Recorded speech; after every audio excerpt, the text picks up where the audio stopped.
Good morning and welcome to Today in Putnam County, hosted by Putnam County Mayor Randy Porter, the show that takes a look at the events and what's happening all around Putnam County, as well as interviews with local, community, and business leaders. And now, sharing his insights and experience, here's Today in Putnam County with County Mayor Randy Porter.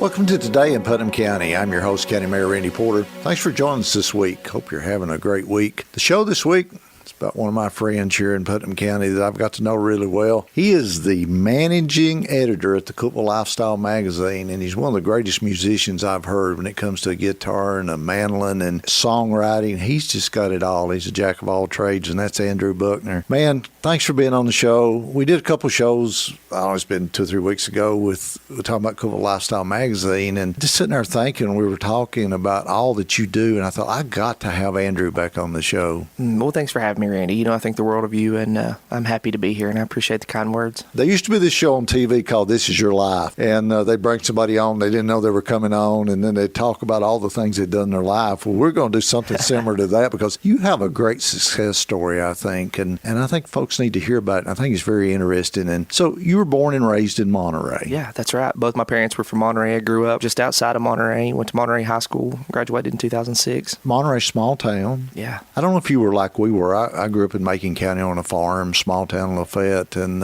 it was, and I say this truthfully, we were poor, but we didn't know it because everybody lived, they had the same lifestyle, and I'm sure it was the same way in Monterey with y'all, and being able to graduate high school and go to college was a big deal, wasn't it? I had a great support system in place. My mom and dad were both college graduates. They were both in education. By the time I graduated, my dad already had an advanced degree, and my mom was about to start working on one, so I had a really cool example of pursuing education after high school, and I always knew I wanted to. I didn't really know exactly what I wanted to study, and when I got to Tennessee Tech, I went into multidisciplinary studies, so that would be K through 5th grade, maybe K through 8th at the time, education, because that's what my mom and dad did. And after my sophomore year, I knew that wasn't what I needed to do, and I shifted course and started studying journalism and music. There was a new degree at the university called interdisciplinary studies, and I took it. Jay Coote and I were there at the same time taking that. Wow.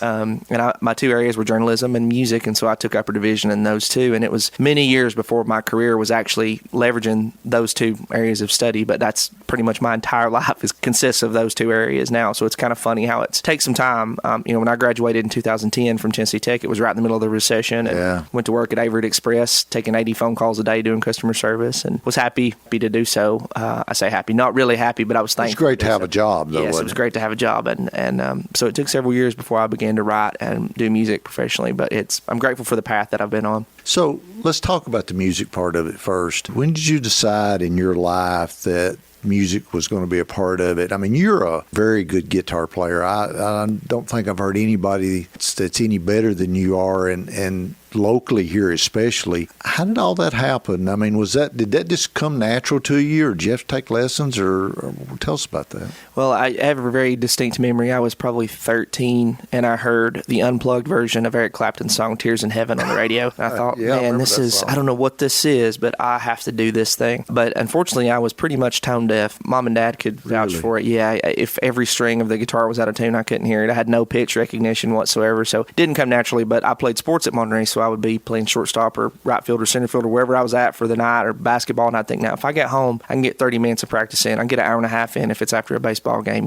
So it kind of just captivated me, and after a while, the pitch issues started correcting themselves, and then Johnny Kimbrough moved to Monterey for my senior year to teach choir at Monterey, and he really poured into my life and helped me tremendously. I was thrown into a lot of situations where it was a group of guys that played by ear, a lot of improvisation, and so I'd have to kind of sink or swim there. And then I started taking lessons when I was about 15 from a wonderful musician named John Fox. And I'm actually in a band with John now, which is kind of funny because he's just one of my heroes. He's one of the greatest musicians you'll ever see. He's from this area. He's incredible and a wonderful man too. But I took lessons from him, and then from there I started studying. Throughout college, I took lessons with Doc Stone at Tennessee Tech. He was an adjunct professor, and he played on the Opry for 7 years straight. He was an incredible musician, and he really helped me a lot and kind of steered me in some specific directions. And then I studied online, and I still study up to this day. So I'm working on some jazz guitar stuff right now. And then, it just captivated me. Once I was bit by that bug, I couldn't stop. And so it wasn't an easy journey at first, but the love was always very strong for it. And I've said many times, if I had to choose between being musical or being a musician, I'd be musical. The love of music is way more important than the love of playing, if that makes sense. Yeah. And so I'm really grateful to get to share that passion in a bunch of different outlets now. Talking with Andrew Buckner, he is the managing editor for the Cookeville Lifestyle magazine, but he's also a great musician. And we're talking about his early days and learning to play the guitar. And so how'd you get past the tone deafness? That seems like that would be almost insurpassable. My personal, and I teach lessons now, and I kind of have a personal theory that I think that barring some type of medical issue, there's no one that can't learn to play and get through those barriers. I think mine was just repetition and listening to feedback from people and listening to feedback, recording myself and listening to that and giving myself critiques and feedback. And over time, that internal muscle it got sharper and sharper and sharper. It's weird how what 500 hours will do to you. Hours alone in a room, listening to great records, playing guitar, tuning. Even if you don't know that you're in tune, you have an electronic tuner that can that's doing the guitar for you. Doing it for you. Yeah. And so over time, that absorbs in you, and your pitch improves. It's just like anything else. It's like the only difference between being a writer and not being a writer is writing, leading, whatever it may be. You may not be an expert at it, but you can do it. And getting started is kind of the toughest part. But like with my students, I tell them 5 or 10 minutes a day is much better than no minutes a day. No minutes a day. Yeah. And so it was weird. I wish my mom and dad were here. I really do, because my mom could tell you, because she listened to me play some bad music for a very long time. And she could say, she can probably tell you when that transition started, because her life improved. I remember I took piano lessons when I was in the 3rd and 4th grade and absolutely hated it. And to go home, and I think, the misery they had to be going through listening to me trying to play.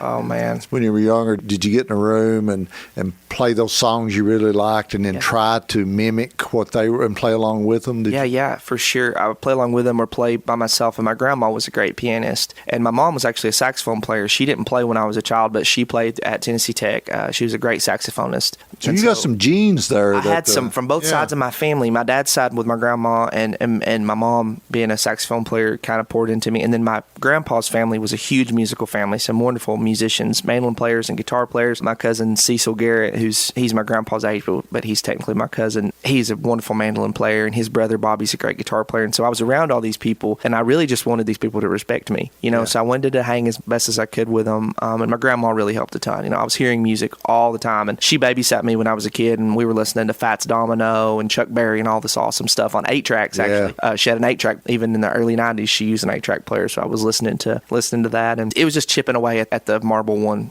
chunk at a time to try to get a statue out of it. And I'm still doing that to this day. There might be a little bit of an outline of a person there, but I've not chopped enough away yet, When you're playing today, and I've watched you many times, playing more by what you've learned as far as reading music, or are you playing more the style of playing by ear, as you and I probably call it? It's just playing what comes natural. How you feel your style is today? Well, I think it's kind of a combination of some of the music theory concepts that I've learned, almost like a woodworker would understand what they'd use the claw of a hammer for, kind of thing. So I have these concepts that I operate out of. And some stuff I will learn as it's written, or I'll learn it as it was recorded. What's really cool, a lot of the bands and the environments that I play in, I do have a big chunk of improvisation time. So I get to interpret music, which is really my favorite thing. But, playing by ear, you can almost put that in air quotes, because you are playing by ear, but it's also really you're sharpening your educated guesses is what you're doing when it comes to the chord structure of songs. Which chord to hit and which string to hit, yeah. For sure. And then with the lead guitar stuff, which is what I do most of the time, it's really cool because I have general frameworks that I operate out of, but every show I make mistakes, and that's great too. Those inform my playing, help me get better as well. So I would say it's probably 40% written parts and 60% improvisation when I'm playing, and a lot of that just comes from being thrown in environments when I was a kid where it was like, hey, it's in the key of G, let's see what happens. Yeah, and you came from a long list. Monterey was well known and still are for a lot of music being played up there. Absolutely. They meet over at the farmers market and just play now, and so you had a lot of history there. We're talking with Andrew Buckner. He is the managing editor for the Cookeville Lifestyle magazine, but we're going to talk about that in a later episode. But we're talking about his musical career, and he's a great guitarist and a mandolin and songwriter and does a lot of great things. We're going to have more with him, but we've got to take a break. Stay with us. And now back to Today in Putnam County, hosted by Putnam County Mayor Randy Porter. Welcome back to Today in Putnam County. Glad you're with us this week. This week's show is about a good friend of mine, Mr. Andrew Buckner. He is the managing editor at the Cookeville Lifestyle magazine, but he is a great musician, an accomplished musician, songwriter, plays a lot of places here in town over the years and recorded his own albums. And we've been kind of picking up with Andrew where he started back in Monterey and growing up and coming to college and everything. But Andrew, you kind of switched from a guitar to, I would think would be the hardest instrument that there is to play, a mandolin. What made you want to go down to that smaller thing? And you do a great job with it, but what made you want to change? Was that just something you wanted to do, or how'd that work? Well, my favorite band ever is a band called Nickel Creek. They're one of their singers and their mandolin. He's considered the best mandolinist in the world. His name's Chris Thiele. He's the best musician I've ever personally seen. I was always just in love with that sound. I was in love with the sound that they got. It was almost like pop folk, but they were all virtuoso musicians, and he was the king of them. And so I just fell in love with that sound. I always loved a mandolin. For about 5 years, I just dedicated myself to it, and that's all I played. I probably didn't play 3 or 4 guitar shows that entire time. I got booked everything for mandolin. I was obsessed with it. And then in 2017, I recorded like a little EP of instrumental mandolin music. It's still on Spotify and everything. It's got some originals, and then it's got like a cover of Somewhere Over the Rainbow and Jerusalem Ridge by Bill Monroe. And so I was just hyper focused on mandolin in that world, made a ton of friends in that world, got to speak to some of my heroes about mandolin. And then I guess in late 2020, 2021, Caleb and Leann, a local band, Caleb Lankford and Leann Huddleston, 2 really good friends of mine and wonderful musicians, they started a group called Caleb and Leann. They asked me if I wanted to play guitar. I said, sure. So I reshifted my focus back to my first love, which was acoustic guitar, and I really haven't looked back. I still play mandolin, but almost all my gigs are on acoustic guitar now. And so in 2022, I did a follow-up to that first mandolin record, which was called Coffee and a Good Book. Yeah, I did Coffee and a Good Book Volume 2, and it was a 5-song instrumental album of acoustic guitar music. And it was kind of inspired by Cookeville's West Side. So there's one called Soulcraft or Soulcraft Coffee. There's one about Plenty Books. There's Glass Tangerine. It's very influenced by the historic West Side, and where I live on the West Side, and I do a lot of my work on the West Side. So it was fun to make a record that kind of paid homage to some of my favorite people and businesses. And then, kind of transitioned forward from there. I continued working on guitar, and Caleb and Leann, we were all fortunate enough to get introduced to a really legendary producer named Keith Stiegel.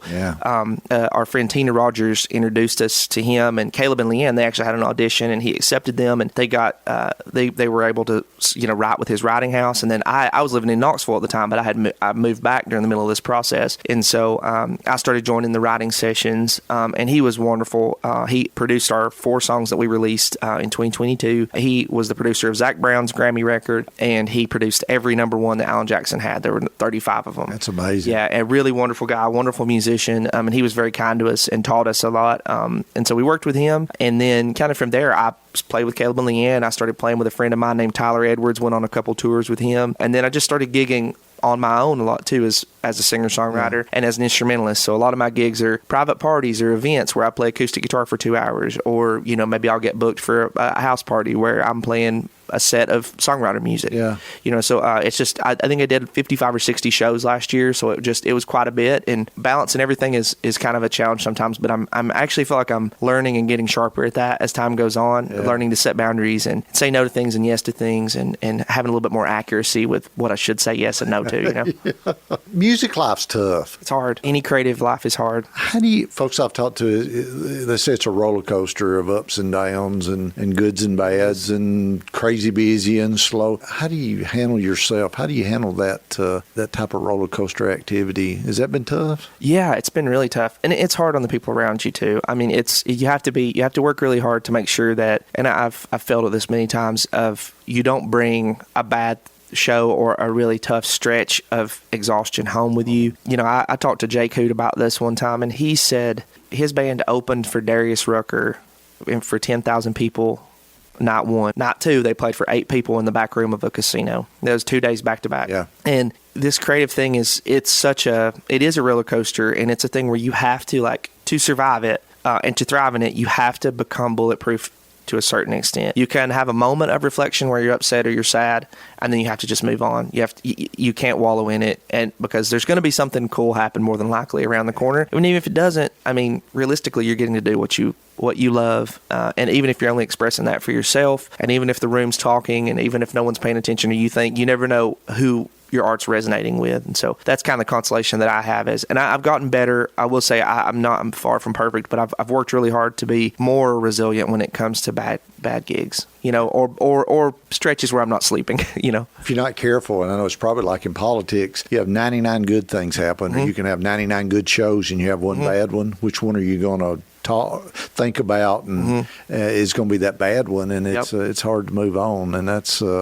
interesting, and that you got to be able to do that. Doesn't it have to be standing up on a stage in front of all those people, and I mean just knocking it out of the ballpark, one of those types of sessions? That's got to be just an unbelievable adrenaline rush, isn't it? It is, and it's funny. The crowd size for me personally doesn't matter at all. It's the one of my favorite musicians is a guy named Jacob Collier. He said, when he was really blowing up and he was playing the, LA Coliseum, and he was playing the Ryman, and he was playing wherever his friends were like, oh man, I can't believe you're playing these places. He goes, it's not about the amount of people in the room, it's about the amount of people that I touch and I connect with. So one of my favorite shows of my life was for 25 people at Happy Trails Brewing at 9:30 at night, with Dew getting on our guitars. It's when you are in, I grew up playing sports, and I grew up really studying sports and loving sports, and I really was fascinated by people when they get in a flow state, when it would be, Larry Bird in the 3-point contest, that kind of thing where it's like, can't miss, can't miss, might as well not even have to shoot it. And that's how it feels when a show's going well. It's like you have these moments, and usually it's not an entire show. Usually for me, it's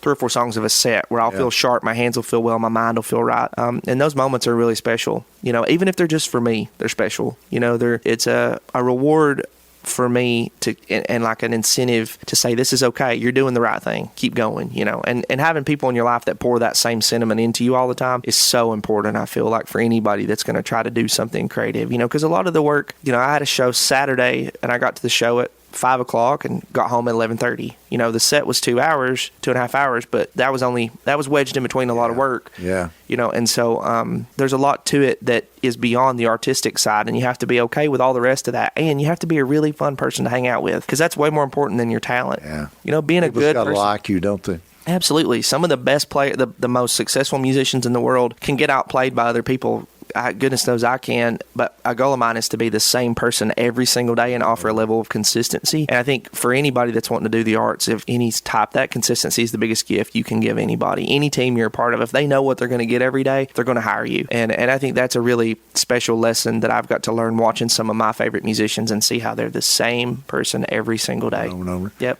If you could pick out just one event you played that you felt the best, and that's in your memory as one of the best gigs I ever did, is there one? Yeah, I mean, I played one with Tyler Edwards, my friend, at Happy Trails Brewing for 25 people. That was really magic. But one where it just felt like a great night was Caleb and Leann had first started. We hadn't been playing too long, maybe a year, and we opened for Craig Morgan when he came to Monterey. It was 45 degrees outside. Oh, it was so cold. By the end of the set, I could barely use my hands because my hands really lock up. I remember when I played shortstop in high school, a ball would hit to me, and if it was below 40 degrees, I couldn't feel the ball in my hand. But it was so cold, but I felt like we punched above our weight that night. We were greater than some of our parts, and it felt really good. And it was for our hometown. There was 2,000 people there, and it was all people that had watched Caleb and I growing up, and all the random weird things we would play that we got asked to play, and it was a really nice night to be like, oh, okay, well, we did what is our best, I think, and that's a night that I look back on really fondly. Yeah. Talking with Andrew Buckner on our show this week. We got to take a break. Stay with us. And now back to Today in Putnam County, hosted by Putnam County Mayor Randy Porter. Welcome back to Today in Putnam County. I'm your host, County Mayor Randy Porter. Our show this week's on a good friend of mine, Andrew Buckner. He's a great musician here in our community, but he's also the managing editor at the new Cookeville Lifestyle magazine. We've been talking about Andrew's great guitar skills and musician and writing music and everything. But Andrew, let's finish out with changing from music into being an editor at a magazine. How did that all come about? Well, I love to write always. It's funny that, they say the romantic ideal of what you think the best life could be. My romantic ideal was professorial writer in a dark room with a cigar, candlelit room writing. That was always my dream. And I worked really hard to become a strong reader and writer as a young man. And then when I got to Tennessee Tech, after I finished my playing career in sports, I was friends with Craig Delk, who was the sports editor for the Herald Citizen at the time. Wonderful man, wonderful writer. And I reached out to him and I said, hey man, if you ever have any writing needs, let me know. He had just transitioned from covering Monterey to become the editor. So there was a hole there. And I went and job shadowed with him on a Thursday for a Berks Middle School game. And then the next that next day, I was writing my first article. Wow. So I did that for 5 years, covered basketball, baseball, softball, football, of course. I did that for 5.5 years. And then every job that I would have, I would take on the writing for that company. So whether it was, connection emails or get to know your team or whatever it may be. And then in 2020, when kind of COVID hit and everything went wild, I started writing for my friend's videography company in Knoxville. I was living in Monterey at the time, and that spun into a lot of work, and he eventually said, do you want to move up here? And so I moved up there, and then I was their script writer, and I did social media writing and newsletters for 3 of their customers, and then I did all of our writing for all of our scripts, all of our voiceovers. Then I would organize, like if we did an interview, I would organize that into, try to make it into something that was more compelling. Yeah. And so I was writing about 500,000 words a year at that point. It was a lot. I was writing all day, it was a lot. And then when I moved back, I was playing music all the time, and I actually did an article on Marilee Hall, the artist, with Chelsea for Cookeville Lifestyle in exchange for a Caleb and Leann ad. So Caleb and Leann ad, but Caleb and Leann needed an ad, and I said I'll do this article for that. And then the next edition, Chelsea had me write 7 articles, and then the next one she made me the editor without even asking me. She printed it as me the editor, and then she said I knew you'd say yes. Let me tell you something, Andrew. I made you editor. I did that about 6 months ago, and I forgot to tell you. She put it in the Movers and Shakers from 2023 because I remember we went to Justin and Hannah's coffee shop and to Vertical, and I got a copy of the magazine, and it said that I was the editor, and I was like, well, she hadn't even asked me, but she said I knew you'd say yes. And Chelsea's wonderful. She's the best writing environment you could ever be in. She's so egoless and kind, and she's just an amazingly talented person, and I've just been writing nonstop ever since. So I studied it in college. I studied journalism and did a lot of writing in school. And then sports journalism was actually my first gig in writing. And I still love that world. And so, but I write a lot, and I'm grateful for everything I get to do. Writing is one thing. Editing writing is something else, isn't it? It is. And I would think that me writing on stuff, but trying to take someone else's stuff and editing that like you do for the magazine, I mean, you got to really be up on your vocabulary and words and how to get those thoughts straight, because I know when I write some of my articles and stuff, I have a friend of mine that goes over that and edits it. He makes it sound good. That's what you've got to do, isn't it, when you're editing, making sure that it sounds good? When I was a young man, I played with a wonderful musician named Chris Key. He's a brilliant piano player and studio owner outside of Nashville. And he said something to me. He said, always play and record for the song. Do what the song asks you to do. And that's how I approach writing. I have this belief that in the type of writing that I'm doing primarily, if a reader has to leave the page to go look up a word, I didn't write that for them. I wrote that for me. Yeah. And that's how I edit as well. I want everything that we do to be readable and a celebration of whoever the feature is or whatever the business is. Without having to go to the dictionary and look up some of these words that people want to put in articles? Yes, I just want you to be able to drop in and everything feel accessible and everything feel like a human being wrote it. And that's how I edit. And thankfully, we have some people that do guest writing for us are phenomenal. I mean, Shan Stout's one that comes to mind. Molly Brown. These people, they require no editing, very basically. Little editing, because their voice is so strong and so good as it is. Elizabeth Sophia from Tennessee Tech, she did an article amazing. for us. Brilliant writer. She did a wonderful job. And so a lot of that editing is easy on me because we've got some really great people that help us. And so I don't want to change their voice. All I really care about is making sure that everything we submit has the same spirit, and that spirit is positivity and a celebration of people. And we're not a news outlet. We're not reporting on car crashes. We're not reporting on controversy. We're reporting on what makes this community great, and the 98% of things that we do agree on, whether we even realize it or not. People's lives that you're writing about and their stories. Did you ever think that when you started, though, when you bartered and got the free ad and wrote that part, that Cookeville Lifestyle would be as big as it's become? I didn't know Chelsea that well then, but once I really got to know Chelsea, I I'm just on her team. Yeah. She's a great person. I just believe in her as a person. And now the team is so much stronger. I mean, I think Chelsea would say this, having Emily Boucher and having Jamili and having Abby Whedon, I mean, just a wonderful team of people. That really tightened us up a lot. And like this edition that's coming out is going to be really special. Abby took the lead on this one. I don't know if I'm even allowed to say yet what it is, but Abby took the lead on this one, and it's really, really special. And we got to celebrate some incredible people. And having her on board, man, what a creative force she is, and such a good person too. And so I'm the lone guy in the team, which is funny. You poor thing. Yeah, it's so funny. I love it. I find myself in teams all the time, and it seems like I'm the only guy on the team sometimes. But it's great. I've learned so much from these wonderful women and their talent and their perspective, and just the drive that everyone I just mentioned has is incredible. I challenge anyone that reads the magazine or that knows me, get to know Chelsea. She's special. Our community's stronger because she's here. I genuinely believe that. She has no ego, and a good idea is a good idea, even if it's the exact opposite of what she just said. I can't state enough how much I respect that in her. She's an amazing person. I was reading an interview that you did with some magazine, and you said in that interview for you that it's more important to be great than it is to be successful. What do you mean by that? So one of my favorite movies is the movie Elizabethtown, and the quote that comes from that movie, the main character gets fired for a mistake that's not his, but he gets fired because of money, loss of money for the company. And he said, I learned that day that success, not greatness, is the only God the entire world serves. So I could be a really successful pharmaceutical head that's price gouging diabetes medicine, or I could be a really, really great custodian at a school that makes everyone's lives better through their work. And to me, I have infinite more respect for the greatness of someone owning whatever section of life they have, because there's no difference to me. There's no difference in woodworking. There's no difference in being a custodian or being a musician to me. If you put your time into it and you work and you become the best at it and you treat people with respect, that's greatness to me. And that matters a lot more to me than success, Good point. Final question. If you could play with any group right now that's out there, what would it be? You got a group that just sticks out to you?